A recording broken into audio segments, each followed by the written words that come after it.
That was funny because the official couldn't get the hanky out of his pocket, so he threw his hat. After more than 2 decades of providing game analysis on Patriots radio, Gino Cappelletti is as focused on the field as he was in 1960, when he signed on for the team's very first training camp as a free agent defensive back. The former bartender made the roster cut from 350 to just 33 and ended up spending 11 seasons with the team as a star wide receiver and kicker. I always wanted to be a so-called triple threat player. I love to kick, I love to punt, I love to pass, I love to run. I had a genuine passion for the game. I really did. Passion set Cappelletti apart, and he became a golden boy as both kicker and top-notch pass catcher. And he still ranks among the Patriots' all-time leading receivers. A workhorse. Plenty of moves, always there. He was going to keep his eyes on the ball if you were strangling him. He was going to keep his eyes on the ball and his hands toward it. If he was playing today, people would say he's a throwback. He's an old-fashioned kind of a player because without the size and the speed, he still had the toughness and the heart to play the game and play it well. Cappelletti is the American Football League's all-time scoring leader, with 1,130 points and one of only 3 men that played in every one of his team's games in the AFL's 10-year history. To Cappelletti, his service record means the most.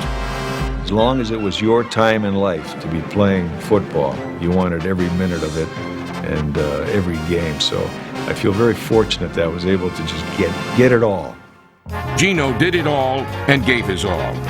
And the man they called the Duke earned a reputation for his winning style both on the field and off. Gino was always the most dashing, debonair player on the Patriots. Always dressed the best, always looked the best. Gino was the class act of the Patriots, no question about that. At center stage, Gino made a name not only for himself, but for his team.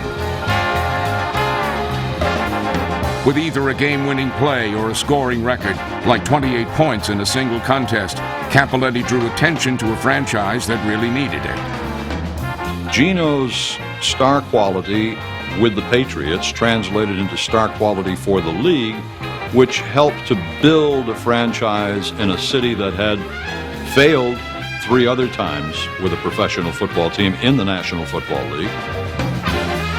Number 20 helped the American Football League catch on in New England. Gino's a hero in Boston. Gino was like John Havlicek and Bobby Orr. Ted Williams. When you talk about the Boston Patriots then, the New England Patriots now, Gino Cappelletti is probably the first person people mention. For his remarkable performance, many of his fans will argue that Cappelletti is deserving of pro football's highest honor. Gino Cappelletti absolutely, positively belongs in the Pro Football Hall of Fame. One of the great players in the history of the AFL. The last player who was a player kicker. Whatever his future, Gino shudders to think what life would be like if his past had been any different. I would have been cheated out of so many wonderful things that have happened to me because of my experience in football. To think that I was able to realize some of my great dreams and desires that you have as a player, it would be very difficult for me to think that I wasn't meant to be here and enjoy the things that I now enjoy. From long shot walk-on to hero, and still a key part of every New England game, it would be hard to find anyone who knows more about what it means to be a Patriot.